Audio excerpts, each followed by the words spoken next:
இபாதத்தை சரியான முறையிலே நாம் நிறைவேற்ற வேண்டும்.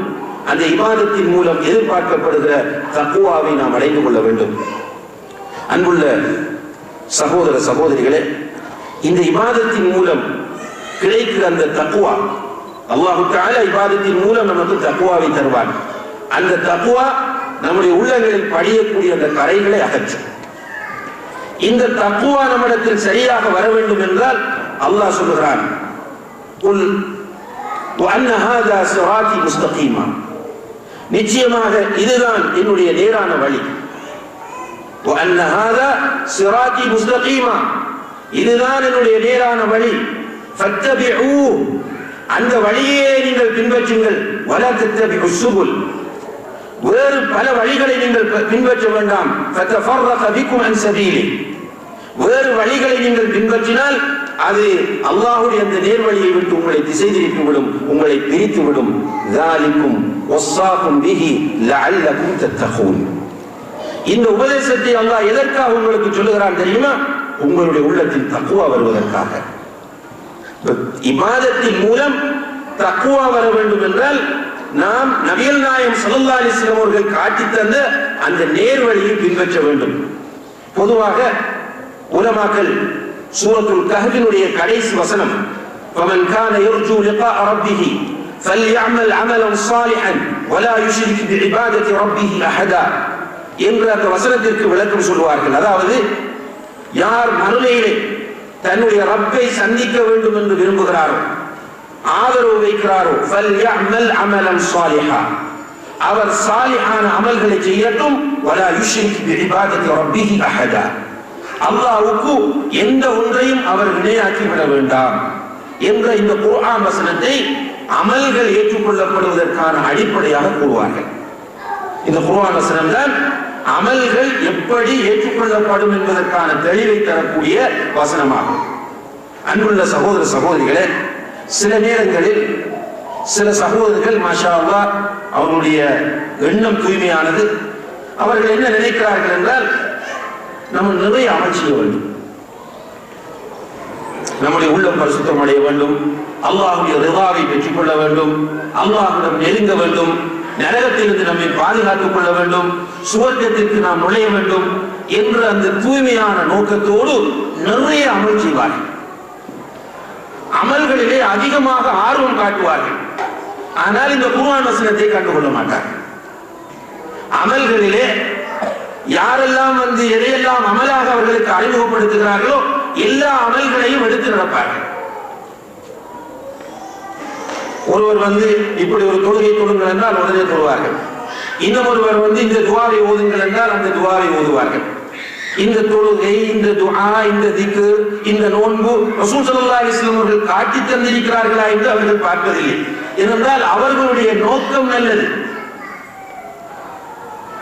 ஆனால் அன்புள்ள சகோதர சகோதரிகளே, நோக்கம் நல்லதாக இருந்தாலும் நம்முடைய அமல் அல்லாஹ்விடம் ஏற்றுக்கொள்ளப்பட வேண்டுமாக இருந்தால் அங்கே முக்கியமான 2 கண்டிஷன்ஸ் கொள்ளப்பட வேண்டும். நம்முடைய இபாதத்துகள் அல்லாஹ்விடத்தில் அங்கீகரிக்கப்பட வேண்டுமாக இருந்தால் நாம் அல்லாஹ்வுக்காக அந்த இபாதத்தை செய்ய வேண்டும். இஹ்லாஸ், 100% இஹ்லாஸ் வர வேண்டும். ரியா என்ற முகஸ்துதி வந்தால் அந்த இபாதத்தை அல்லாஹ் ஏற்றுக்கொள்ள மாட்டான்.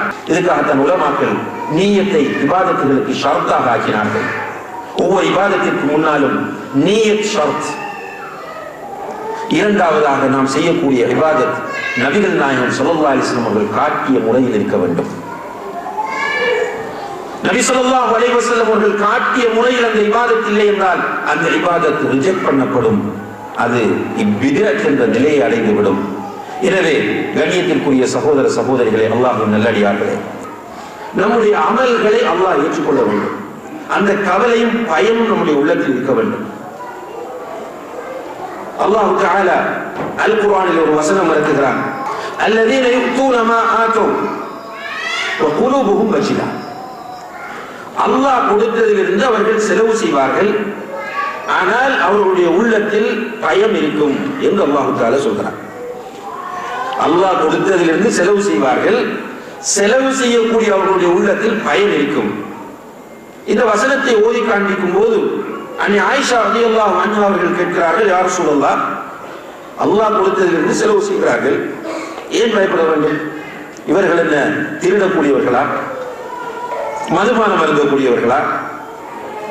மோசமான காரியங்களை செய்யக்கூடியவர்களா என்று கேட்கும் போது ரசூல் ஸல்லல்லாஹு அலைஹி வஸல்லம் அவர்கள் சொன்னார்கள், லா யா பின்த சித்தீக், சித்தீக்குடைய மகளே அப்படி அல்ல. அவர்கள் தொழுகையாளிகள், நோன்பாளிகள், இபாதத் செய்யக்கூடியவர்கள். ஆனா என்ன பிரச்சனை என்றால், தர்மம் செய்யும் போது அல்லது ஜக்காத் கொடுக்கும் போது அவருடைய உள்ளத்துல அல்லாஹ் என்னுடைய தர்மத்தை ஏற்றுக்கொள்வானா ஏற்றுக்கொள்ள மாட்டானா என்ற பயம் இருக்கும் என்று சொல்லி காட்டினார்கள். அந்த பயம் வர வேண்டும். இபாதத்தினால் மமதை வந்துவிடக்கூடாது, இபாதத்தினால் பெருமை வந்துவிடக்கூடாது. நிறைய சகோதரர்கள் அப்படி ஒரு பலவீனத்தை இன்றைய காலத்தில் பார்க்கணும். முன்சப்ல ஜமாத்தோடு தொழுவார். அப்ப அவருக்கு ஒரு நினைப்பு வந்து நான் தான் சோர்க்கவாசி. இன்னும் சில சகோதரர்களை பார்த்தீங்கன்னா நீண்ட தாடி, அரண்டைக்கு மேல ஆடை, மாஷா அல்லாஹ் பார்ப்பதற்கான ஹசீனத்தான தோற்றம். ஆனா அவர் மற்றவர்கள் எல்லோரையும் பார்க்கும் போது நரகவாசிகளை போட்டுதான் பார்ப்பார். நம்மிடத்தில் குரூர் வந்து விடக்கூடாது, ஆணவம் வந்து விடக்கூடாது. நாம் செய்கிற இபாதத் போதாது என்கிற உணர்வு தான் இபாதத் கூட கூட நம்மிடத்தில் வர வேண்டும். அதே நேரத்தில் நம்முடைய இபாதத்தை அல்லாஹ் ஏற்றுக்கொள்வானா ஏற்றுக்கொள்ள மாட்டானா என்ற பயமும் சேர்ந்து இருக்க வேண்டும். அந்த பயம் இல்லாவிட்டால் எல்லாவற்றையும் செய்வோம். கடைசியில் அதனாலேயே நரகம் போக வேண்டிய நிலை வந்துவிடும். அல்லாஹ் பாதுகாக்க வேண்டும். எனவே நம்முடைய மனங்களுக்கு நல்லதாக தெரிகிற இபாதத்தெல்லாம் செய்ய வேண்டும் என்று முடிவெடுத்து விடாதீர்கள். நம்முடைய மனதுக்கு நல்லதாக தெரியும், அல்லாஹ்வுடைய தூதர் காட்டி தந்திருக்க மாட்டார்கள். அல்லாஹ்வுடைய தூதர் அவர்கள் காட்டி கொடுத்த இபாதத்தை செய்ய வேண்டும் என்கிற விஷயத்தில் எவ்வளவு ஸ்ட்ரிக்டாக இருந்தார்கள் தெரியுமா? ஏற்கனவே ஷேக் அவர்கள் தன்னுடைய உரையில் ஆரம்பத்தில் சொன்னார்கள், தொழுகை அல்லாஹ்விடம் இருந்து பெற்று மிம்பரிலே ஏறி உட்கார்ந்து தொழுது காட்டிவிட்டு சொன்னார்கள், சல்லு கமா ரஅய்துமூனி உஸல்லி, என்னை எப்படி தொழுவதை நீங்கள் பார்த்தீர்களோ அப்படியே நீங்கள் தொழுங்கள். நான் தொழுததை இப்போது நீங்கள் பார்த்தீர்கள், அப்படியே நீங்கள் தொழுங்கள். ஹஜ்ஜை சஹாபாக்கள் மத்தியிலே வைத்து செய்து சொல்கிறார்கள், ஹுது அன்னி மனாசிககும், நான் எப்படி ஹஜ் செய்கிறேனோ அதை பார்த்து அப்படியே ஹஜ் செய்யுங்கள் என்று சொன்னார்கள். அவ்வப்போது தர்பியா கொடுப்பார்கள். தர்பியா கொடுக்கும் போது சில துஆக்களை சொல்லிக் கொடுப்பார்கள், அதை பாடமாக்க சொல்லுவார்கள். சஹாபாக்கள் பாடமாக்கி அதை ரசூல் ஸல்லல்லாஹு அலைஹி வஸல்லம் அவர்களிடம் ஒப்புவிப்பார்கள். அப்படி ஒப்புவிக்கும் போது இரவிலே தூங்குகிற போது ஓதுவதற்கு என்று அவர்கள் ஒரு துஆவை கற்றுக் கொடுக்கிறார்கள். அந்த துஆவில் அல்லாஹும்ம இன்னி அஸ்லம்து நஃப்ஸி இலைக்க என்று வரக்கூடிய அந்த துஆவில் அவர்கள் சொல்லிக் கொடுக்கிறார்கள், ஆமன்து பி கிதாபிக அல்லதி அன்ஸல்த் வ பி நபியிக அல்லதி அர்ஸல்த். ஒரு நீண்ட துஆ. அதுல ஒரு இடத்துல வருது, ஆமன்து பி கிதாபிக அல்லதி அன்ஸல்த், நீ இறக்கி வைத்த வேதத்தை நான் ஈமான் கொண்டேன்.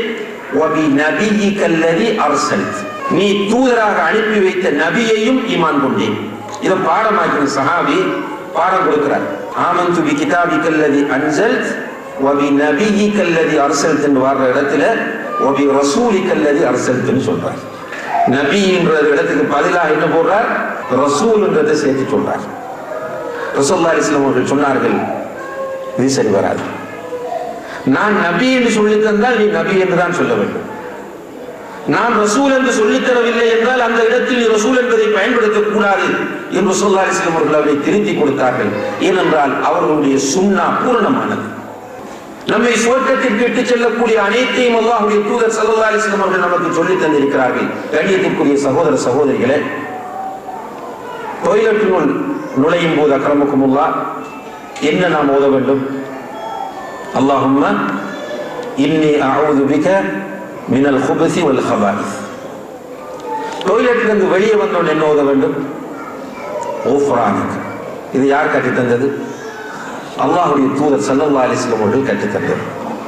டொய்லெட்டினுள் நுழையும் போதும் அங்கிருந்து வெளியேறிய பிறகும் ஓதுவதற்கு கற்றுத்தந்தவர்கள் தொழுகை, நோன்பு, ஹஜ் இது போன்ற முக்கியமான நிகழ்வுகளில் ஓதப்பட வேண்டியவற்றை நமக்கு கற்றுத்தராமல் போயிருப்பார்களா? நிதானமாகவும் நடுநிலையோடு யோசித்தால் தெளிவு கிடைக்கும். எனவே அன்புள்ள சகோதர சகோதரிகளே, நாம் செய்யக்கூடிய இபாதத்துகள் அல்லாஹ்விடத்தில் ஏற்றுக்கொள்ளப்படும் போதுதான் உள்ளம் பரிசுத்தம் அடையும். நிறைய இபாதத் செய்கிறேன் என்பதற்காக உள்ளம் பரிசுத்தம் அடைய மாட்டாது. நாம் செய்யக்கூடிய இபாதத்துகளை அல்லாஹ் ஏற்றுக்கொள்ள வேண்டும். அல்லாஹ் ஏற்றுக்கொண்டால் தான் அந்த இபாதத்துகள் நம்முடைய உள்ளத்தை தக்வா உள்ள உள்ளமாக மாற்றும், பரிசுத்தமான உள்ளமாக மாற்றும். இது அடிப்படை சகோதரர்களே, இதிலே மாற்று கருத்து கிடையாது.